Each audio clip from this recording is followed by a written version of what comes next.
السلام علیکم ورحمۃ اللہ۔ قضا نمازوں کو پڑھنے کا کیا طریقہ ہے؟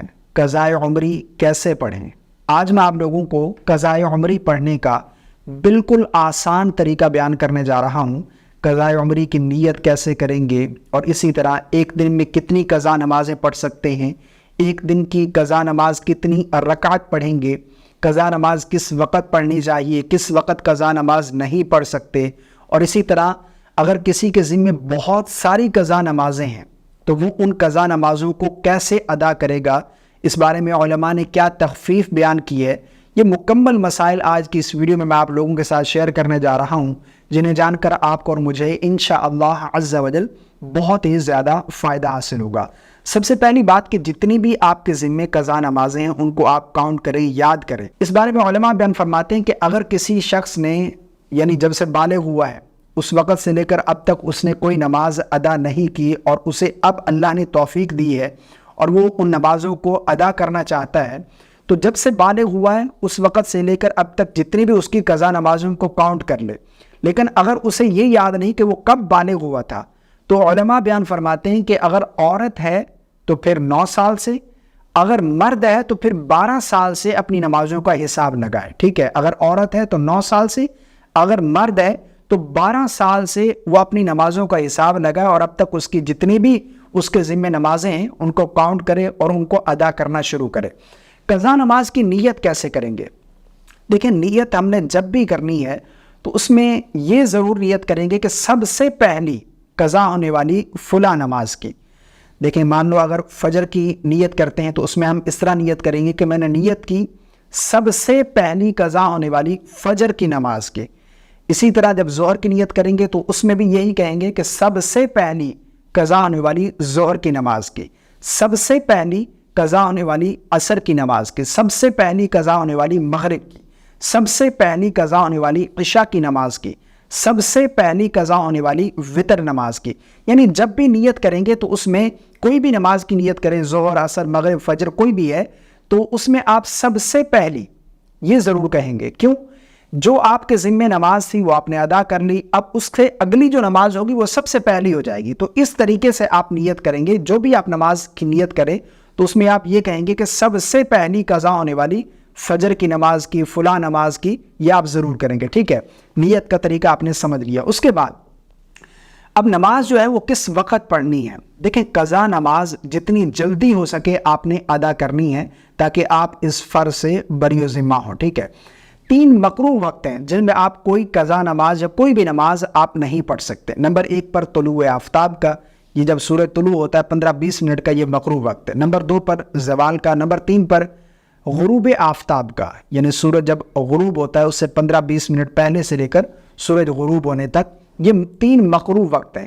ان کے علاوہ جب چاہیں، جو نماز چاہیں آپ ادا کر سکتے ہیں قضا۔ ٹھیک ہے، فجر سے پہلے کر سکتے ہیں، فجر کے بعد کر سکتے ہیں، عصر سے پہلے، عصر کے بعد، مغرب کے بعد، عشاء کے بعد، جب چاہیں آپ قضا نماز ادا کر سکتے ہیں۔ تیسرا سوال کہ قضا نماز ہم نے ایک دن میں کتنی پڑھنی ہے؟ جتنی قضا نمازیں آپ پڑھنا چاہیں پڑھ سکتے ہیں، اس میں کوئی قید نہیں ہے کہ ایک دن میں آپ ایک دن کی ہی قضا نمازیں پڑھیں گے، اس سے زیادہ نہیں۔ چاہے آپ 50 نمازیں پڑھ لیں، کوئی حرج نہیں ہے، بالکل پڑھ سکتے ہیں۔ ایک اور سوال کہ قضا نماز ہم مکمل پڑھیں گے، یعنی سنت اور نوافل کی قضا بھی کریں گے یا پھر صرف فرض کی قضا کریں گے؟ تو دیکھیں، قضا صرف فرض کی ہوتی ہے، سنت اور نوافل کی قضا نہیں ہوتی۔ ٹھیک ہے، مان لو اگر آپ نے ایک دن کی قضا نمازیں پڑھنی ہے تو کتنی رکعت پڑھیں گے؟ 20 رکعت، 2 رکعت فجر کے فرض، 4 ظہر کے، 4 عصر کے، 3 مغرب کے اور 4 عشاء کے، اور اسی طرح وتر جو واجب ہیں ان کی بھی آپ نے قضا کرنی ہے۔ تو یہ ٹوٹل 20 رکعت ہو جائیں گے، یعنی ایک دن کی اگر آپ قضا نمازیں پڑھتے ہیں تو آپ کتنی رکعت؟ 20 رکعت پڑھیں گے۔ فرض کی قضا کریں گے، سنت اور نوافل کی قضا نہیں ہوتی۔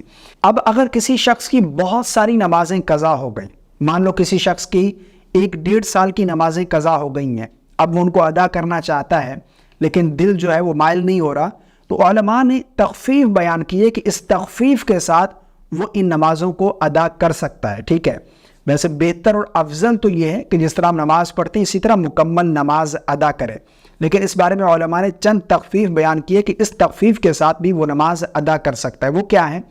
نمبر 1 پر پہلی تخفیف تو یہ ہے کہ جب آپ رکوع میں 3 مرتبہ تسبیح پڑھتے ہیں نا، 3 مرتبہ سبحان ربی العظیم، تو وہاں پر 3 مرتبہ کی بجائے 1 مرتبہ پڑھ لیں۔ اسی طرح سجدے میں 3 مرتبہ پڑھتے ہیں تو اس میں بھی 3 مرتبہ پڑھنے کی بجائے 1 مرتبہ پڑھ لیں، لیکن اس چیز کا خیال کریں کہ مکمل رکوع میں جھک جائیں، اس کے بعد پھر تسبیح شروع کریں، اور مکمل تسبیح پڑھنے کے بعد پھر سر رکوع سے اٹھائیں، اور اسی طرح سجدے میں مکمل چلے جائیں، اس کے بعد پھر تسبیح شروع کریں اور مکمل تسبیح سجدے کی حالت میں کریں، اس کے بعد پھر سجدے سے سر اٹھائیں۔ اس چیز کا خیال کرنا یہ ضروری ہے۔ نمبر 2 پر جب ہم تیسری اور چوتھی رکعت میں سورہ فاتحہ پڑھتے ہیں تو علماء بیان فرماتے ہیں کہ تیسری اور چوتھی رکعت میں سورہ فاتحہ پڑھنے کے بجائے 3 مرتبہ سبحان اللہ سبحان اللہ سبحان اللہ یہ کہہ کر وہ رکوع میں چلا جائے۔ یہ دوسری تخفیف ہو گئی، یعنی سورہ فاتحہ کی بجائے وہ 3 مرتبہ جو ہے وہ سبحان اللہ کہنے کے بعد رکوع میں چلا جائے۔ تیسری تخفیف، جب ہم آخری قاعدہ بیٹھتے ہیں، یعنی نماز مکمل کر لی اپنے، آخری اتحیات بیٹھیں تو اس میں تشہد پڑھنے کے بعد ہم درود پاک بھی پڑھتے ہیں اور دعا بھی پڑھتے ہیں، لیکن اس بارے میں علماء نے بیان کیا ہے کہ وہ آخری رکعت میں جب قاعدہ بیٹھے تو اس میں تشہد پڑھنے کے بعد مکمل درود پاک اور دعا پڑھنے کے بجائے صرف اتنا کہہ لے اللہم صلی علی محمد و آلی، ٹھیک ہے، اتنا درود پاک پڑھنے کے بعد وہ سلام پھیر دے۔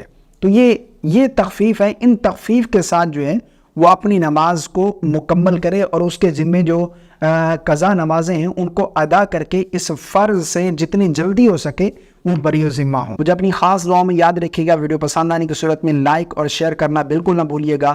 السلام علیکم ورحمۃ اللہ۔